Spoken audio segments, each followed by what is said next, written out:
I'm Teisha Bader. Thank you for joining us. January the 27th is International Holocaust Remembrance Day, a day designated by the United Nations General Assembly in 2005 on the anniversary of the liberation of Auschwitz-Birkenau. On this day, the UN urges every member state to honor the victims of the Holocaust and to develop educational programs to help prevent it from ever happening again. Well, this Holocaust Remembrance Day also marks the opening of a very special exhibit at the UN by Yad Vashem, the World Holocaust Remembrance Center in Jerusalem, Israel, committed and devoted to Holocaust education and Holocaust remembrance. And we are fortunate to have the chairman of Yad Vashem, Dani Dayan, joining us here in our Times Square studio in New York City. Many of you will recognize Dani from a number of appearances here on JBS, both as chair of Yad Vashem and previous to that as the Consul General to New York from Israel. Dani, thank you so much for being here. Thank you. It's a pleasure to be back in New York in general, but in JBS in particular. Thank you. So tell us about this exhibit. It is called the Book of Names. Can you describe physically what it will look like? Well, it's a huge book. It's not really a book. It's a large installation, a room-wide installation. It's the second copy. We have one copy in the Israeli pavilion in Auschwitz. In that, it includes the names, simply the names and places of birth and dates of birth of 4.8 million Jews among the 6 million that were murdered. With a painstakingly effort, investing a lot of effort, a lot of funds, we succeeded to register almost 5 million names, individual names.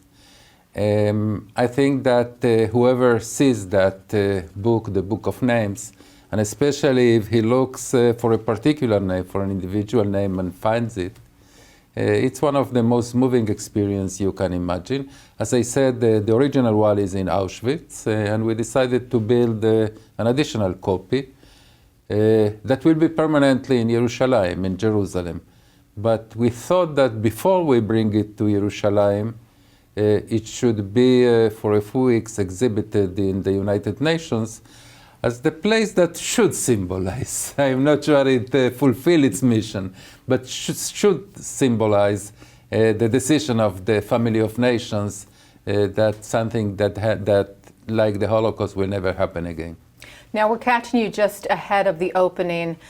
I want to talk a minute about that idea of the name, of writing a name on a page, on a wall, on a monument. As Yad Vashem has said, there are no remnants of 6 million Jews who perished. There's no grave, there's no headstone. And so Yad Vashem, which in the name of Yad Vashem is the word name, but found that this was the... More than that, Tisha. Yeah. As you know, one of the most iconic things that relate to the Shoah, to the Holocaust, is the fact that the Nazis tried to convert the Jews into a number, to deprive them from their names. So by remembering by their names, we say you didn't succeed to do that. But I will tell you something more than that. I think of a Jewish girl, let's say, bat mitzvah age, that was taken into the gas chambers in Auschwitz or shot to death in Babi Yar. What did she think in her last moments of her life when she grasped what is happening to her? Obviously, I don't know. We don't know. But I believe that many, many of them thought, I hope I am remembered as an individual, not only as one of millions of Jews that were massacred, that someone cares enough to know what was my name, how did I look, who were my siblings, my parents, what were my aspirations in life. So in addition to registering the names, we search for photographs and letters and cluster them together in order to give as much as we can to each one of those 6 million Jews a name, a face, a personality that the Nazis tried to deprive them from. So beautifully put, and it is such a massive number. When we hear 6 million, it almost dehumanizes it, because you forget that each person was a world unto themselves, right? There's a Hebrew expression, and that's what you're trying to rebuild. Talk about the significance of this exhibit being at the UN. Not an easy place, as you suggested earlier, for the state of Israel, for the Jewish people all the time. So what does that mean to you? I visited New York for the first time as chairman of Yad Vashem in November 2021.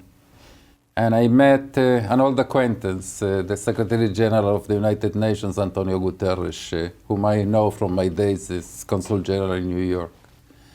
By the way, he every year comes to Park East Synagogue to speak in International Holocaust Remembrance Day. I always was there. I met him. And I suggested to him this idea, and he immediately said yes, and instructed his staff to start working with us in order to do that. It's a very costly project.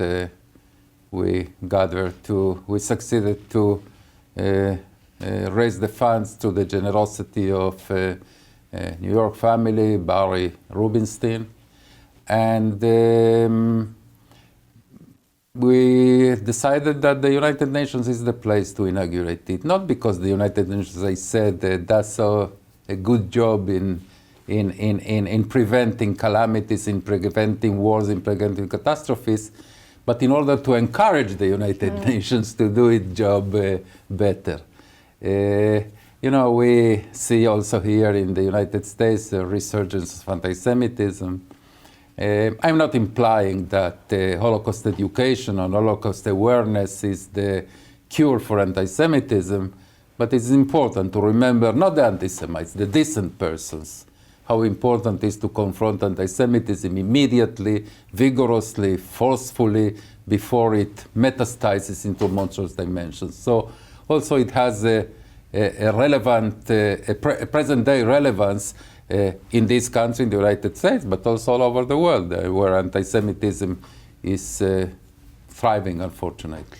And I'm so glad you brought up the decent people. In those darkest of times, we also saw the best of humanity. Yad Vashem honors the righteous among the nations. And the point of that, as you mentioned, of people taking a stand and saying, no, this is not the right thing, and risking their lives at great personal risk, many of them. How do you react to the fact that there is still Holocaust denial in this day and age, Holocaust distortion, not just in random countries around the world? Here in the United States, we hear Definitely. It in the political arena often, the use of comparison to Holocaust terminology. Does it surprise you that it is still popping up as often as it is? Well, it disappoints me for sure. I think there are three different phenomena. One is denial, outright denial, which is diminishing. I mean, we know that in the 80s, in the 90s of the previous century, were so-called serious persons that denied that the Holocaust happened. We all know about the famous trial of Professor Deborah Lipstadt Yes. and David Irving, that was supposedly a serious person, but in spite of the fact that it was Holocaust denial. I think that today, except for probably Iran and other Islamist quarters, and of course in the lunatic fringes of social media where you can find every kind of garbage, outright Holocaust denial is not a very serious problem. But we see Holocaust distortion and we see Holocaust trivialization. Holocaust distortion sometimes promoted by governments. They say, of course the Holocaust happened, but in my country, all my countrymen were righteous among the nations. No one collaborated with the Nazis. Well, unfortunately, we know that almost in every European country there were much more collaborators than righteous. And then the trivialization that we saw it rampant during the COVID pandemic, the comparisons, the outrageous comparisons of the vaccination to requirements to yellow star, etc., and the most obnoxious trivialization or distortion, I am not sure, is of course the comparison of Israel to the Nazis. That is really outrageous. How does the Holocaust and the legacy of the Holocaust impact Israel as a state, as a country, on a day-to-day basis, or from a... You know, that's a very interesting question. A few months ago, as you know, I had the privilege to host President Biden in Yad Vashem. And according to the protocol, I waited for President Biden at the door of his limousine and walked with him to the Hall of Remembrance. In the Hall of Remembrance were all the other dignitaries waiting for him. So I had 30 seconds, 1 minute, walking with President Biden. And I told him, President Biden, you know, Israel was not established because of the Holocaust. Israel was established in spite of the Holocaust. We would be a much robust country if there were in the world 6 million additional Jews and their descendants.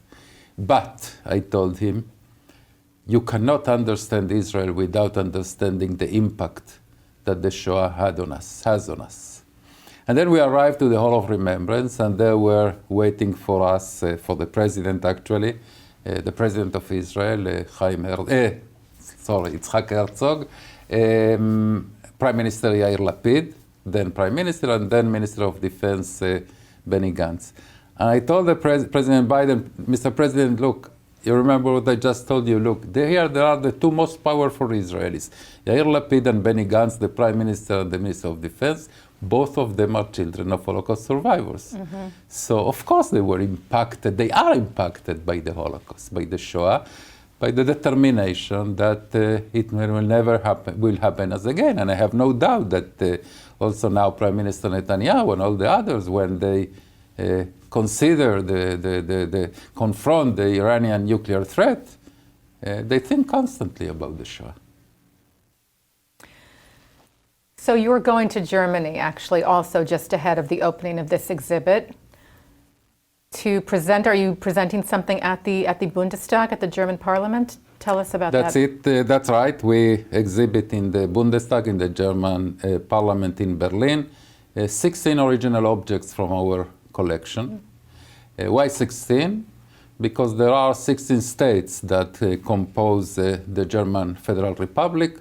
So we bring 16 artifacts, each one of them historically linked or originates from one of the states that compose the Federal Republic of Germany. Chanukia, from a famous photograph that shows the Chanukia and the Nazi. In the window? Exactly. Mm-hmm. That's from the city of Kiel in northern Germany.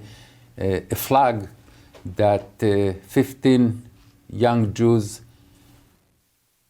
divided into 15 small pieces, and they say we will rebuild it when the war ends, but only 3 survived. So only a few pieces of that flag, and even a piano wow. From a Jewish family in Germany. And yes, I go there for the invitation of the President of the Bundestag, but I will also meet the President of Germany and the Prime Minister and other dignitaries. How do you feel about going? It's very difficult for me. You've never been before? At a very young age, I think I was still a teenager, I decided that I will never visit Germany. And indeed I didn't till now.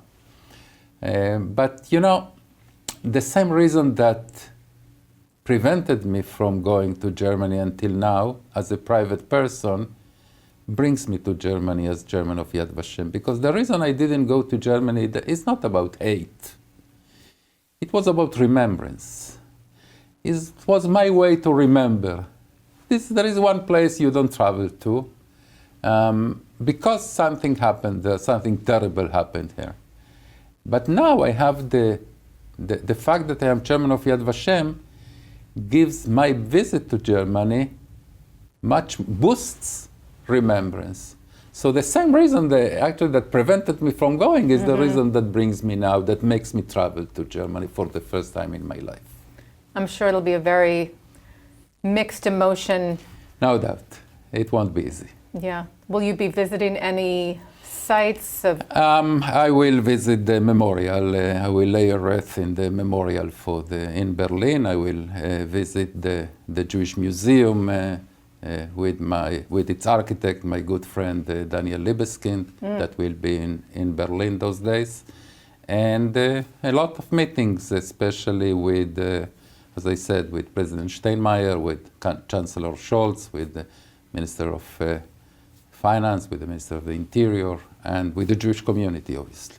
And there are a lot of Israelis in Germany. Yeah. And there are a lot of Israelis everywhere, one could say, but it's interesting. Yeah, it's puzzling, I would say. You would say puzzling. Okay, it's complicated. And I know, Yad Vashem does so much to educate about the Holocaust. And you were talking before about, can that, fight anti-Semitism? You're always thinking, like, are the people who need to hear the information the people who are listening? Teisha, there were two celebrities that said outrageous things lately about the Shoah. One was Kanye West. He implied that the Shoah didn't happen and the Jews are not Jews, etc., etc. That was blatant anti-Semitism. There is no point in trying to educate a person like that or to bring him to Yad Vashem, because he doesn't care about Jews being killed. Actually, he wants that to happen. And on the other hand was Whoopi Goldberg. Whoopi Goldberg said that the Shoah was not about race, but it was two white groups clashing. Well, of course, that's nonsense, but I'm not sure it's anti-Semitic. I think it's ignorance. So we must make that differentiation between anti-Semitism and ignorance. Of course, the Shoah, we Jews are not a race, but the Nazis obviously thought we are a race, we are an inferior race, etc., etc. There was no conflict within Jews and Germans, only an onslaught of the Germans against the Jews. So I said that there is no point in bringing a person like Kanye West to Yad Vashem, but on the other hand, I think that Whoopi Goldberg's network made a big mistake in suspending her for 2 weeks. They should have sent to Yad Vashem for 2 weeks, because ignorance we can cure. Anti-Semitism, hate, I doubt. Yeah, that's very interesting. You don't think Kanye would be affected at Yad Vashem? I am afraid not. I am afraid not. There is maybe it's worth an effort? A Jewish comedian in this country that says that when you send an anti-Semite to a Holocaust museum, he simply enjoys the sights of... Ooh, I don't know. Yeah. I don't know. I hope that that's not the case. Yeah. I hope that's not the case. But it is an interesting point that you brought up about Whoopi Goldberg, or anyone who makes comments that really... It seems clear that it's not from hate, that it is just from misinformation or just not. But Teisha, I will tell you something additional. When we educate, I'm not sure we can educate the anti-Semites. Our education is intended for the decent persons, to stand up to anti-Semitism, stand up to bigotry, to racism. No, we educate the decent persons, the moral persons, in order to make them aware how important it is to stand up to anti-Semitism and to racism immediately the moment they see its first signs.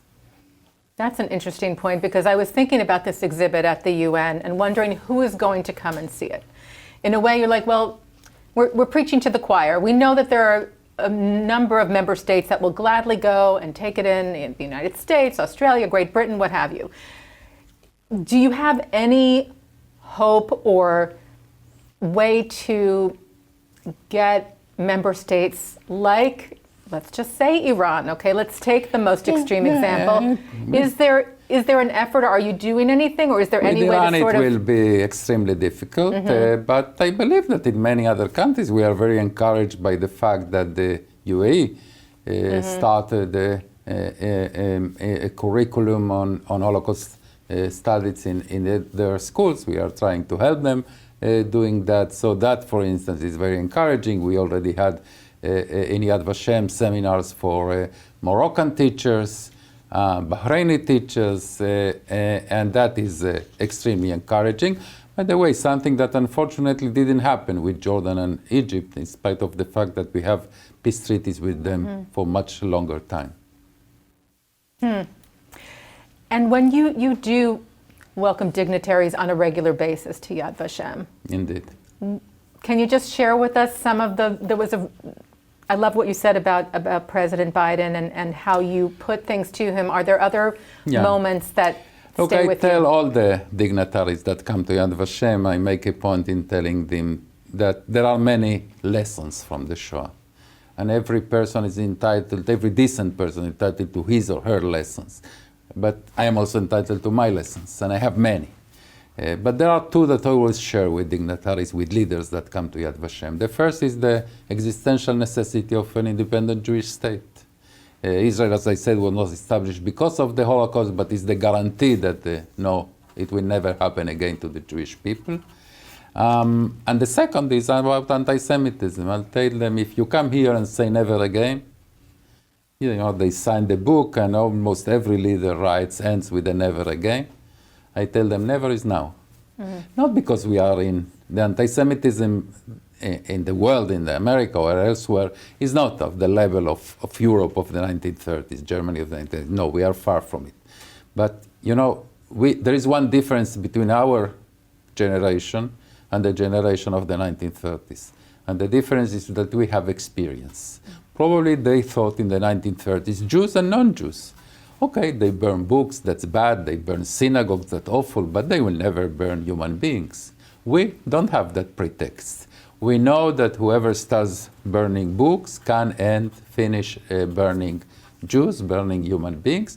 Therefore, I think one of the most clear lessons from the Shoah is to confront anti-Semitism, any form of racism, but anti-Semitism empirically is the most lethal, the most deadly form of racism immediately, before it metastasizes into monstrous dimensions. And how do you communicate that to people who differentiate between racism and anti-Semitism? Like, it really is all part of the same thing. You're talking about bias against someone for what they believe or where they're from. Well, you know, we are dedicated to fight to the remembrance of the Shoah. The Shoah happened to the Jewish people. So obviously we put the focus on anti-Semitism. But I think that the lessons in some sense are universal.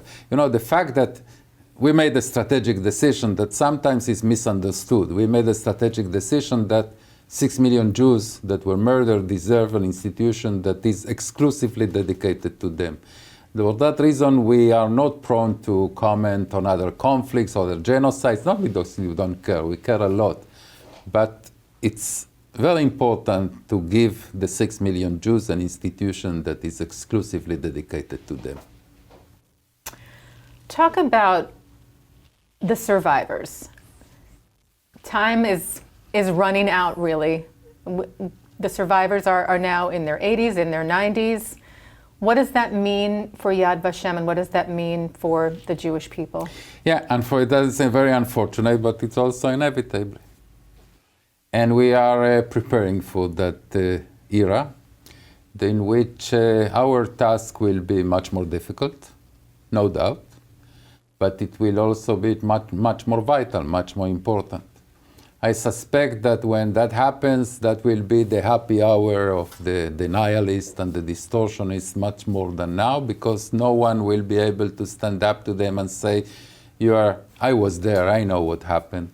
So we are really in a frantic race against the calendar in order to film testimonies of as much survivors that are alive and still lucid as possible. And to develop methods to, as I said, film. We have the largest collection of testimonials.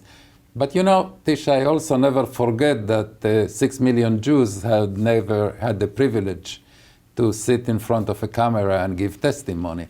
So we also continue to gather documentation from archives all over the world. The last one in which we got access is the Vatican. I met Pope Francis in the Vatican, and he granted us for the first time access to the archives in the Vatican for the relevant period. We obviously spoke Spanish since both of us are from Argentina. Probably that helped. It probably, and find those commonalities are helpful. And we continue to do that because, as I told you, people ask me, you have an archive of 220 million pages of documents in Yad Vashem. Why do you continue? What's the difference between 220 to 280? There is a difference. There are areas that are still not enough documented. But you know, Teisha, if in those documents I find one name, one photograph of a victim that we didn't know about him or her, that was worthwhile. Dani, what is your ultimate hope with this exhibit, being at the UN for a few weeks? What would be the ultimate outcome Teisha, of this? We do not illusion ourselves that one exhibit will do the work. We have to persevere. We have very ambitious plans to bring Yad Vashem to a new level, to a new era, both in Jerusalem, in the Mount of Remembrance, Har HaZikaron in Jerusalem, and also all around Israel and worldwide. We are opening for the first time satellite educational centers of Yad Vashem outside Jerusalem, first in Israel. I hope that later on also abroad. So we have to work relentlessly to make sure no one forgets. And your work is truly appreciated. I know it is never ending. Your mission at Yad Vashem is never ending, but we appreciate the work that you do every day and for helping to not just educate and remember and honor those who were lost during the Holocaust. Thank you so much for giving me the stage also to do exactly as I and you together. Thank you, Dani. Dani Dayan is chairman of Yad Vashem, the World Holocaust Remembrance Center in Jerusalem. Thank you to him dearly for the tireless work of Yad Vashem to commemorate, honor, and educate about the Shoah, the Holocaust. And thank you for joining us here on JBS.